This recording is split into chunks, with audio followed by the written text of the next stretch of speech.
चंद्रपुर गांव की सीमा पर खड़ी वह विशाल और खंडहर हवेली बरसों से वीरान और बंद पड़ी थी। जैसे ही आधी रात का सन्नाटा गहराता, उस हवेली के भीतर से भारी और डरावने कदमों की आहट सुनाई देने लगती थी। गांव के लोग खौफ के मारे अपने घरों के दरवाजे मजबूती से बंद कर लेते और अंदर ही दुबक कर बैठ जाते।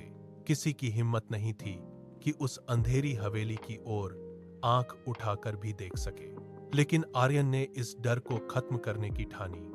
उसने अपनी टॉर्च उठाई और हवेली की ओर साहसी कदम बढ़ा दिए। जैसे ही उसने भारी लोहे के दरवाजे को धक्का दिया, एक लंबी और तीखी चरर की आवाज ने रात के सन्नाटे को चीर दिया। आर्यन अंदर दाखिल हुआ, जहां धूल भरी हवाओं में पुरानी लकजी और सड़न की गंध फैली थी। अचानक ऊपर की मंजिल से फिर वही रहस्यमयी भारी कदमों की आवाज आई। आर्यन ने टॉर्च की रोशनी सीढ़ियों पर डाली और धीरे धीरे ऊपर चढ़ने लगा। हर कदम पर पुरानी लकजी की सीढ़ियां जोर से चरमरा रही थी। वह दूसरी मंजिल के आखिरी कमरे के सामने खड़ा हो गया।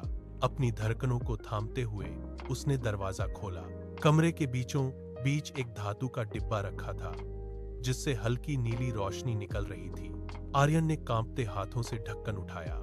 अंदर एक पुराना कागज था, जिस पर लिखा था, असली रहस्य डर के पीछे छिपा होता है।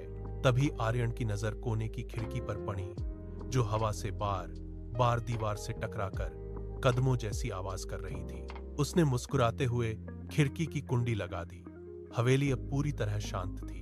बाहर आकर उसने सबको सच बताया। उस रात के बाद गांव वालों की आंखों से डर का साया हमेशा के लिए मिट गया।